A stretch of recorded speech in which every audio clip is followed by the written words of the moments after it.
Assalamualaikum warahmatullahi wabarakatuh. Kembali lagi bersama kami di Riau Park TV. Saya Ferizal. Tentunya hari ini saya bersama Bapak Dr. Firdaus STMT. Assalamualaikum Bapak. Waalaikumsalam warahmatullahi Ya. Beliau tentunya sudah tidak asing lagi, khususnya bagi masyarakat Kota Pekanbaru, karena beliau merupakan mantan dari wali kota 2 periode.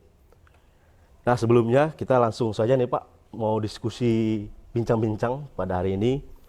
Ini pasca Bapak sudah tidak menjabat lagi nih sebagai wali kota, apa aktivitas keseharian Bapak nih?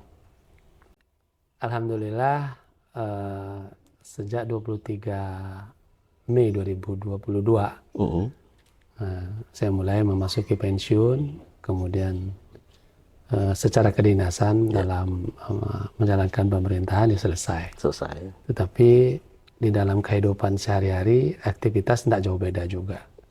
Karena saya selalu mengatakan bahwa saya dalam menjalani kehidupan itu ada 3 hal yang kita selalu laksanakan. Pertama, menjalankan tugas-tugas pemerintahan, dan kemudian juga sebagai bagian dari masyarakat, dan juga sebagai tokoh, atau mungkin juga kalau disebut orang yang berilmu, ya kan? Nah, artinya ditinjau dari keilmuan akademis maupun juga sebagai pengalaman. Ya kan? Dengan 30 tahun lebih di birokrasi, maka kita selalu mengatakan bahwa di dalam pembangunan ada 3 elemen yang harus saling bersinergi.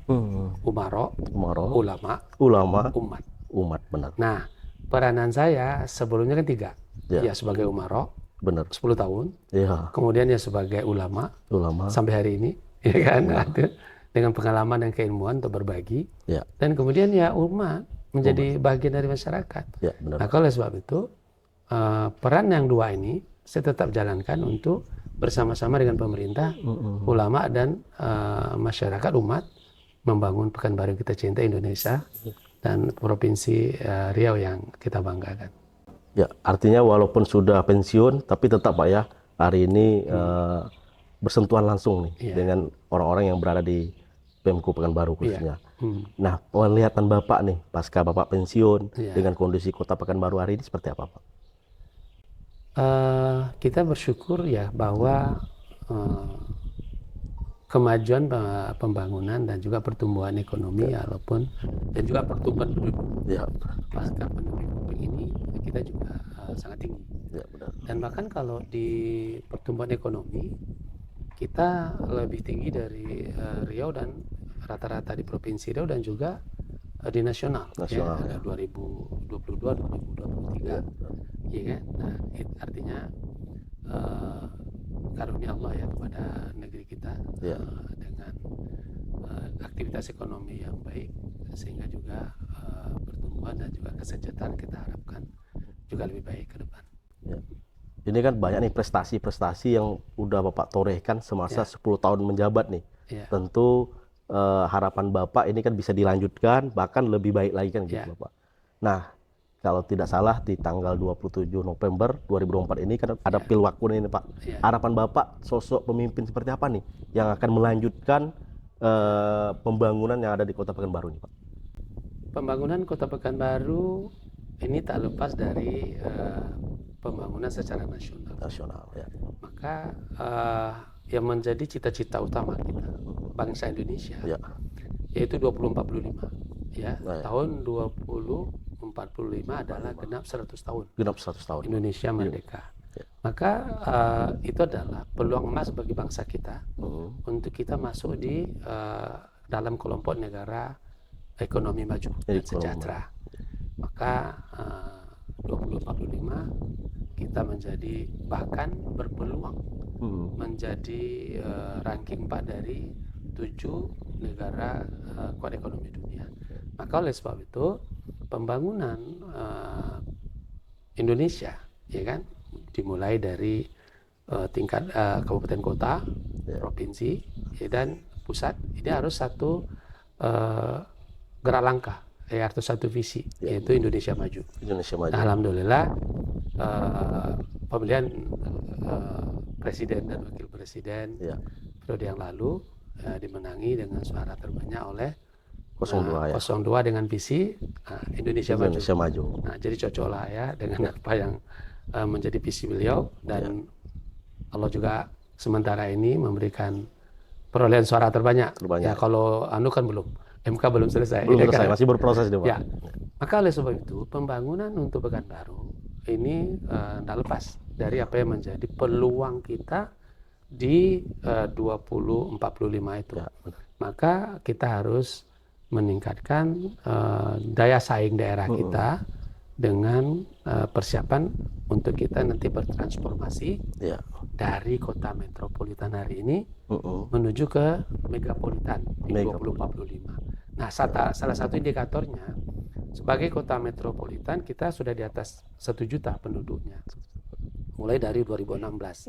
Artinya visi pembangunan kepala daerah 2012-2017 itu tercapai di 2016. Artinya Pekanbaru sudah masuk ke dalam kota metropolitan di 2016 dengan salah satu indikatornya itu penduduk di atas 1 juta.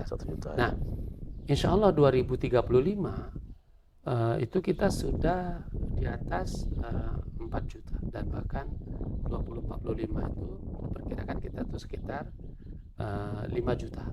Nah, kalau 5 juta, di atas 5 juta itu kota kita sudah indikator untuk megapolitan.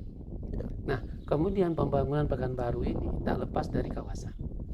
Maka kawasan metropolitan yang hari ini kita sebut dengan Pekansikawan, yaitu Kampar, Siak, dan Pelalawan. Nah, dan Pekanbaru sebagai kota utama, kota inti. Maka ini juga ke depan akan mempunyai peluang, bahkan kita akan punya kesempatan, punya peluang untuk menjadi kota terbesar di Pulau Sumatera. Dan itu yang kita sebut dengan Pekanbaru, the capital city of Sumatera. Jadi peranan dalam besar di Sumatera ini bukan hanya dalam jumlah populasi, tetapi juga dalam peran ekonomi. Peran ekonominya. Ya kan? Nah, jadi peran ekonominya, insya Allah 2045 itu kita punya peluang untuk menjadi kota terbesar, ya kan, di Sumatera. Maka the capital city of Sumatera. Secara geografis juga sangat mendukung sekali, Pak, ya. Iya. Karena kita berada di Sumatera bagian tengahnya nih. Kita berada di jantung. Jantung ya. Di jantung Pulau Sumatera. Pulau Sumatera. Jadi potensi ekonomi secara nasional, Pulau Sumatera ini adalah dengan SDM, SDA itu punya potensi ekonomi ke depan itu lebih besar daripada pulau-pulau yang lain. Nah, ini namanya peluang. Ya, peluang ini bisa kita raih, bisa juga lepas ya. Saja. Maka oleh sebab itu bagaimana caranya kita harus bisa mendapatkan manfaat dari peluang itu yang ada. Maka pembangunan hari ini ya kan, terutama 2025 ya. 2025 artinya pemilihan presiden baru, kemudian gubernur baru, kabupaten, wali kota, bupati yang baru se-Indonesia. Benar. Ini adalah momentum yang sangat kita harapkan untuk bisa menjadi satu tim work, ya kan, super tim Indonesia untuk mencapai Indonesia maju. Jadi masing-masing daerah kita mesti punya cita-cita bagaimana kita masing-masing bisa meningkatkan daya saing daerah kita dengan modal utama adalah SDM. Kuncinya adalah SDM yang unggul. Maka oleh sebab itu pembangunan ke depan, pertama semua daerah se-Indonesia ini, ya kan, kabupaten, kota, dan provinsi sesuai dengan kewenangannya harus meningkatkan sumber daya manusia menjadi sumber daya manusia yang unggul. Hari ini kalau dibandingkan, kalau kita evaluasi terutama dari konsultan PISA yang dari PBB, dari internasional, kita masih jauh tertinggal. Masih jauh tertinggal, Pak. Dalam 3 hal. Pertama, budaya membaca, kemudian sains dan matematika. Nah, ini bagaimana orang tua, rumah tangga, ya kan, sekolah, dan lingkungan masyarakat bisa bersinergi untuk membangun SDM yang unggul. Tidak bisa hanya pemerintah saja, ya kan? Nggak bisa hanya keluarga saja, tetapi diawali di rumah tangga, di SDM yang unggul harus by design, direncanakan secara baik, dan pentahapannya investasi untuk SDM yang unggul itu butuh perencanaan dan butuh juga masa yang panjang. Mulai dari pranikah, kemudian nanti ketahanan keluarga, kemudian juga harus utamakan gender, artinya peran ibu.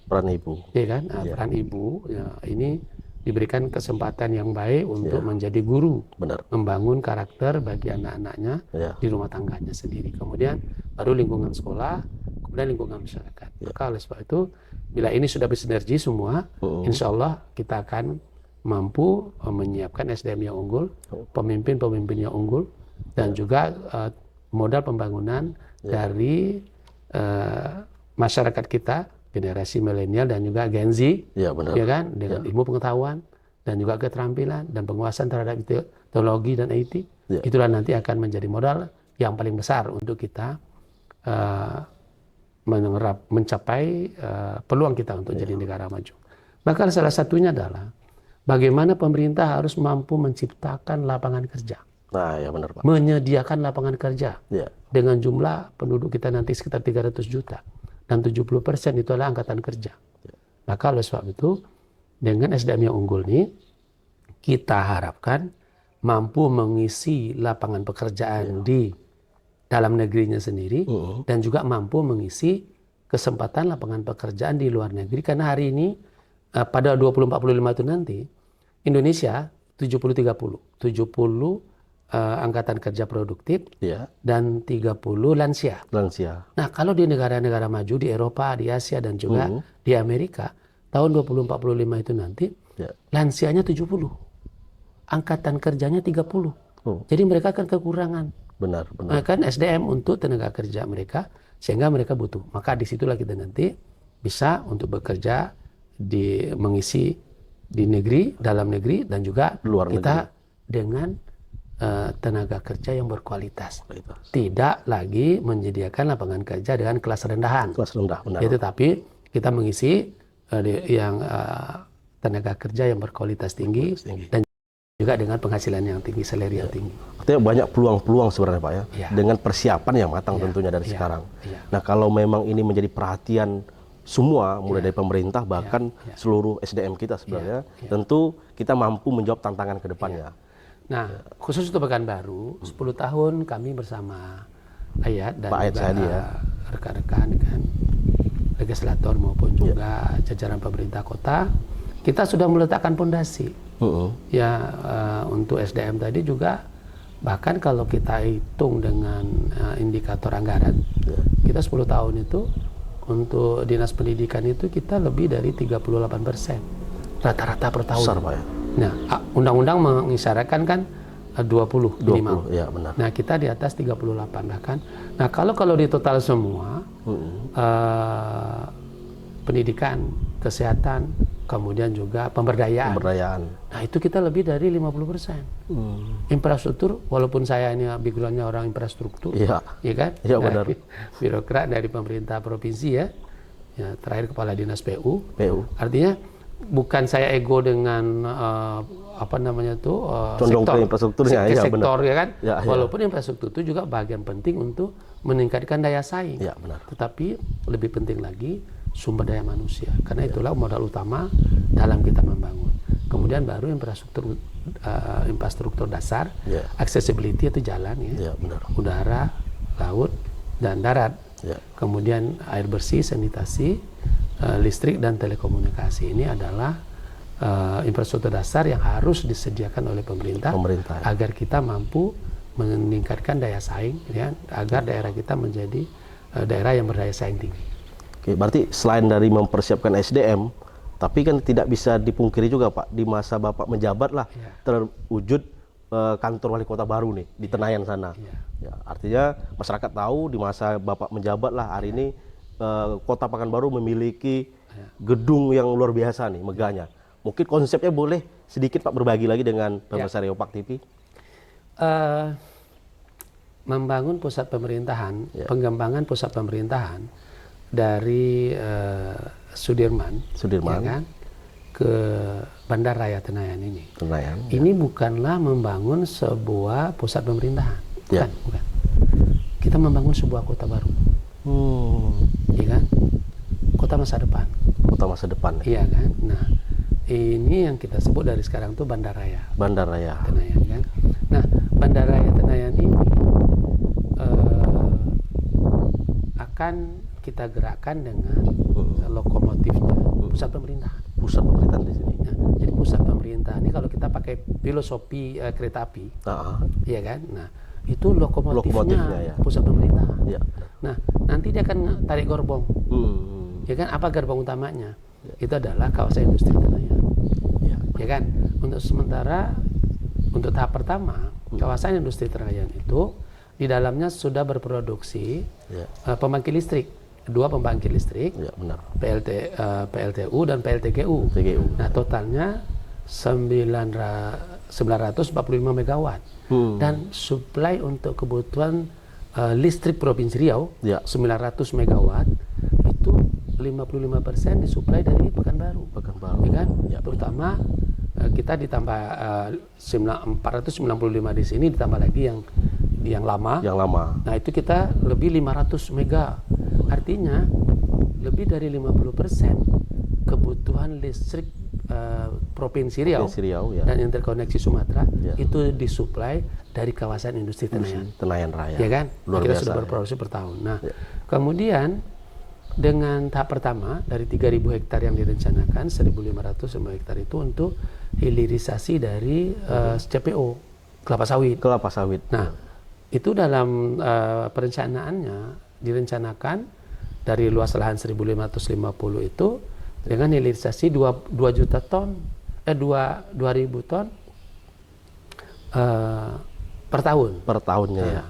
Kemudian itu akan membuka lapangan pekerjaan 155.000 tenaga kerja. Iya kan? Ya. Maka oleh sebab itu saya katakan tadi, kita kalau sudah di dalam kawasan industri itu ada 155.000 tenaga kerja. Terus dia punya keluarga. Ya kan, artinya termasuk dengan keluarganya di situ sudah ada 400.000. Ya kan? Ya. Kemudian akan muncul lokomotif kedua. Apa itu? Central Business District. Ya, pusat bisnis.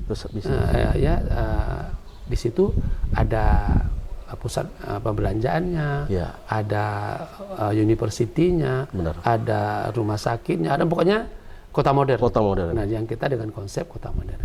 Nah, kalau kita mau sekarang lagi hangat-hangat, IKN, itu kan skala nasional. Benar. Nah, ini pusat, ini apa yang kita buat di Pekanbaru? Ini kita lebih duluan dari Jakarta, dari IKN yang ada di Kalimantan sekarang. Benar. Nah, cuma di sana kan pusat uangnya banyak, lebih besar, lebih cepat, dan juga investasinya juga banyak. Investor. Nah, kita ini baru APBD kota aja, ya kan? Nah, kira-kira dari kondisi sekarang berapa persen dari pusat pemerintahan ini saja? Ini ada sekitar 20% dari yang kita rencanakan. Kondisi hari ini. Iya. Di persentase terhadap penyelesaian terhadap keseluruhan, ini baru 20%. 20%.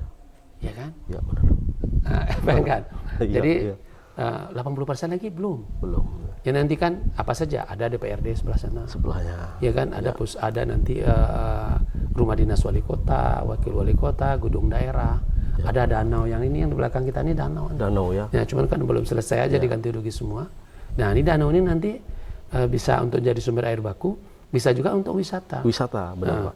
Di ujung sana, di depan kita sana itu nanti akan ada Museum Nasional Bahasa. Nah kan? Nah, karena bahasa Indonesia itu kan berasal dari daerah Riau, dari daerah Rantau Melayu. Maka sebagai penghormatan bagi bahasa, kita harus membuat monumen bahasa. Dan dilengkapi dengan Museum Bahasa. Berarti luar biasa ya.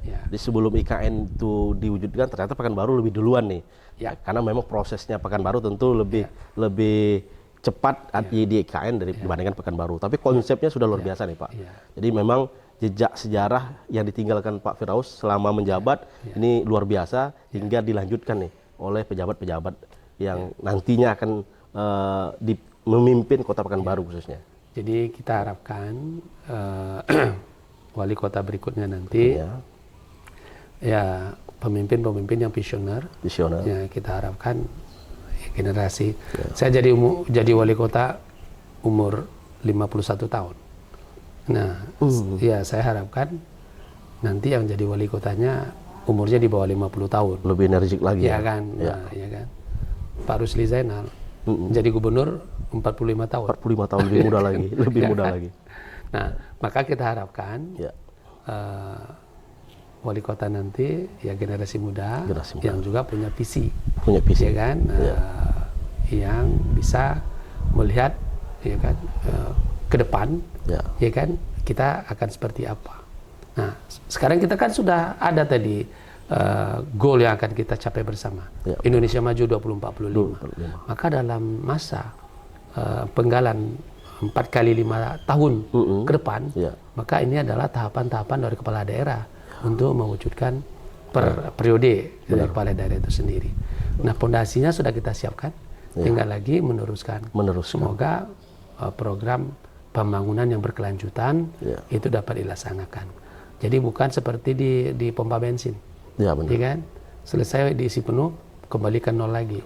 Artinya ganti pemimpin, jangan ganti program, kembali ke nol lagi, itu tidak boleh. Jadi rugi bangsa, rugi rakyat, rugi masyarakat, dan juga daerah kita.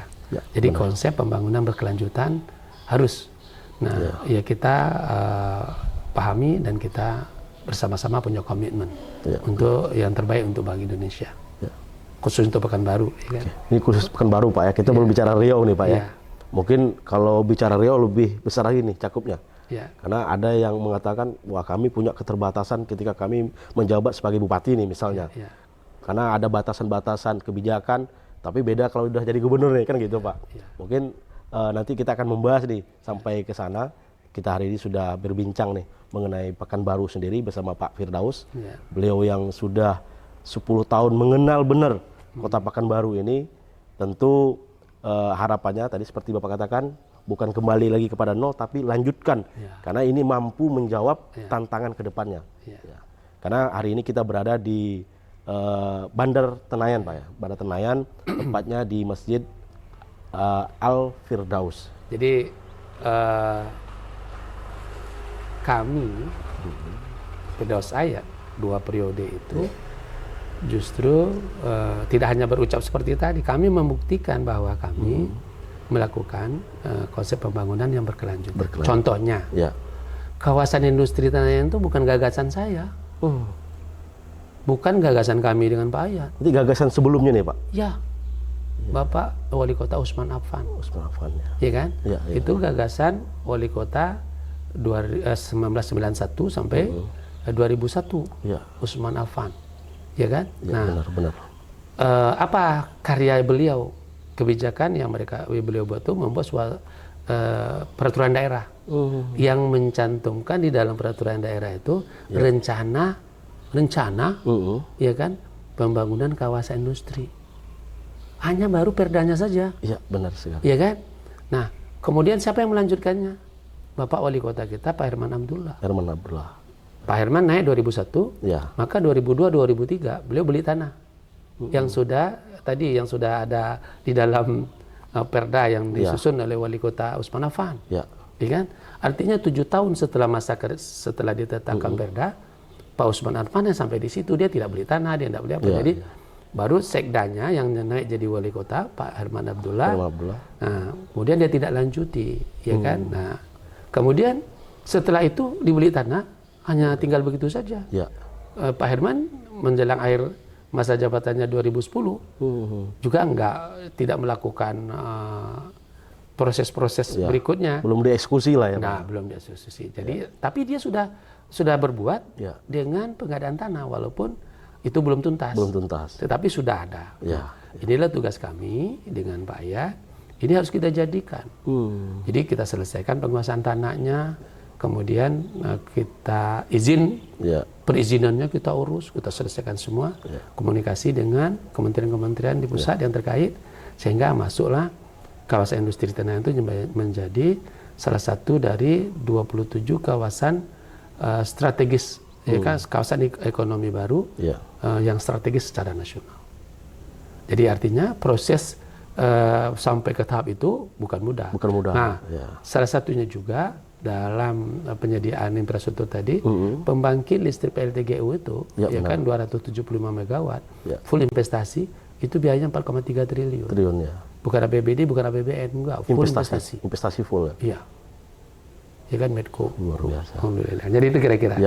Jadi artinya kita harapkan ke depan, nah pembangunan berkelanjutan itu bisa dilakukan, ya kan? Siap.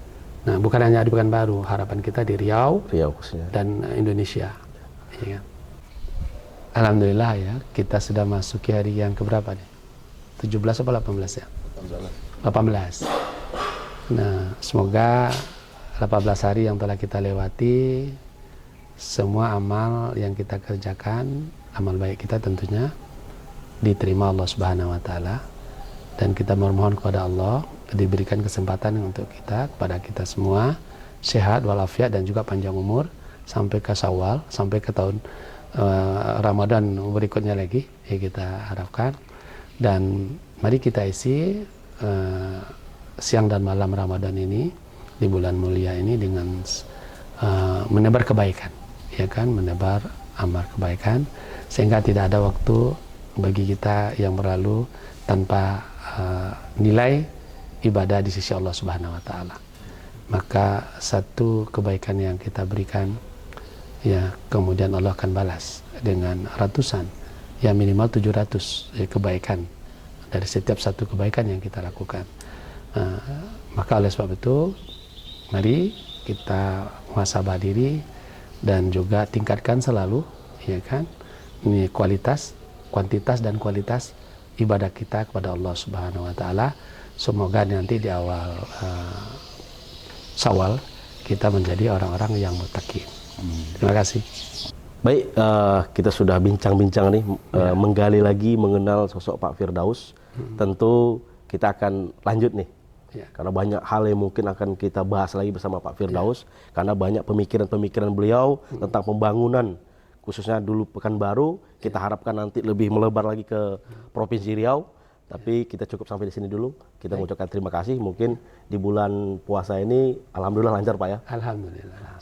Mungkin agar kita ke depan tetap menjaga kesehatan, sehingga menjalankan ibadah puasa bisa lancar.